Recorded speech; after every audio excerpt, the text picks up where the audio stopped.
Diabetes is the fastest growing illness among children in the world. In fact, 1 out of 7 children will be diagnosed with diabetes this year alone.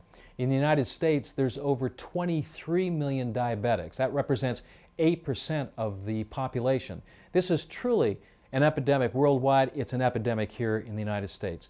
The question is why. I believe it has everything to do with what one is eating, with what one is drinking. Also, even the emotional states of folks can contribute to this one condition, which I believe is caused by an overacidification of the blood and tissues due to an inverted way of living, eating, and thinking. These two types of diabetes, type 1, which is insulin dependent, type 2, which is non-insulin dependent, that deal with the levels of blood sugar, whether they be high or whether they be low, is 100% reversible.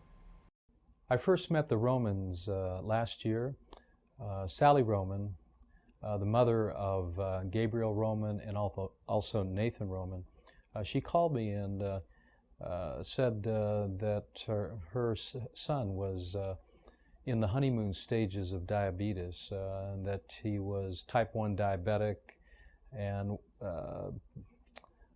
the prognosis from the doctor was not good. There was no way to beat type 1 diabetes. In fact, no one has ever beaten type 1. Once your pancreas is not functioning properly, it's not producing the amount of insulin necessary, that you'll eventually end up injecting insulin in order to maintain blood glucose, and that the reversal of type 1 diabetes just has never happened. Well, she ended up calling me, and when she called me, I told her, well, that just isn't the case. Type 1 diabetes is reversible, and being probably one of the only doctors in the world that has had success with type 1 diabetes, our success rate has been incredible. In fact, those who actually followed my instructions, my lifestyle and eating plan and nutritional program would not only reverse type 1 diabetes, but their energies and all would improve all the symptoms associated with those initial stages of type 1 diabetes, which is fatigue and tiredness and lightheadedness and dizziness, were all associated with symptoms of congestion of the root system or the small bowel of the body. And as I told Sally, I said, Sally, you know, most doctors perceive that type 1 diabetes focal point is with the pancreas and with the high glucose or the high blood sugars or low blood sugars. And I said, this is just not the case, that the diabetes was actually a reflection of the health of the small bowel, and that if we could clear the bowel and bring health to that part of the body, that would bring stress off the pancreas. Most folks don't realize that the pancreas, one of its main purposes is not just to provide insulin, but also to provide sodium bicarbonate to help alkalize the food as it comes out of the stomach. So if we could then develop an eating plan that Nathan could embrace, that he had a good chance of reversing this. When I saw Gabriel, you know, he had the typical outward appearances of a type 1 diabetic: underweight, he was tired, he was fatigued, and he just wanted his life back. He wanted more energy. He wanted to feel like other kids. He wanted to be able to go out and play with energy and vigor, and he just didn't have that.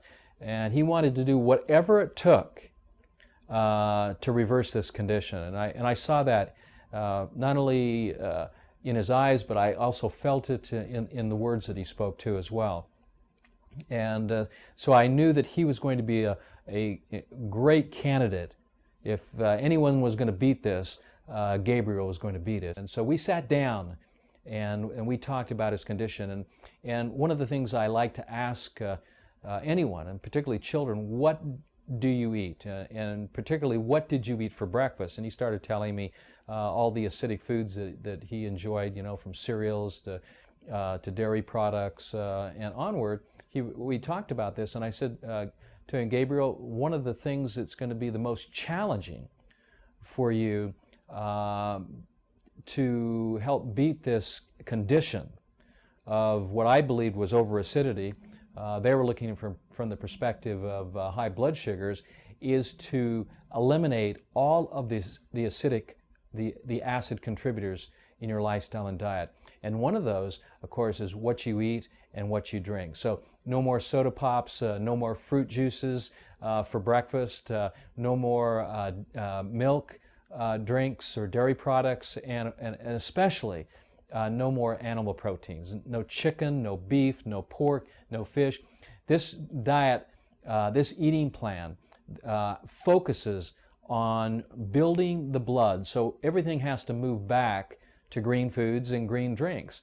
And so we sat down, and I took a drop of blood, capillary blood. I put it on a blood slide. We magnified it up about 20,000 times, and in fact, I've got it right here, and you can see it. As you see the blood, you can see some of the white spots on the red blood cells. When this was the typical marker for diabetes, and I showed Gabriel, I said, this is what red blood cells look like when they begin to break down. They begin to ferment, and as they begin to ferment, their proteins, their fats, and also their sugars are released into the bloodstream. And this is why your blood sugars are going up is because just like a banana, when it ripens, it gets sweeter and sweeter. This is what is happening to you, Gabriel.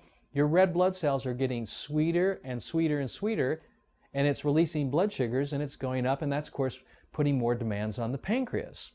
But this won't happen if we heal up the small bowel, because my foundational theory is that blood is made in the crypts of the small intestine, and if there's congestion there of chicken McNuggets or beef McNuggets or undigested food, then the body cannot produce the proper amount, not only in numbers, but in quality too, of red blood cells to help provide the foundational body cells, the red blood cells, to help build healthy tissue, organs, muscles and bones. And so this was going to be the focus, and he embraced this immediately, and this was wonderful. And then I showed him, and as you can see right now on the screen, I showed him his dry blood, and I said, Gabriel, these are the patterns that you see in the dry blood. Look to the center. Do you see the dark center? That's undigested food, undigested animal protein. And you see the white areas inside the center? Those white areas are indications of breakdown in the small intestine, irritation or inflammation in that part of the body.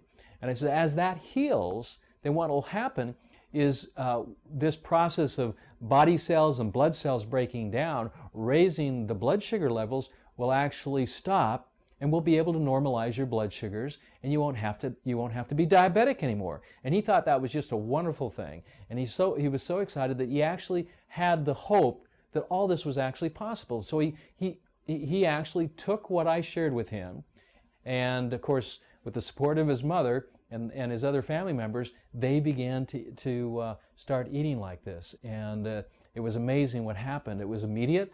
Gabriel's blood sugar started to normalize, and the rest is history. Gabriel is no longer a type 1 diabetic.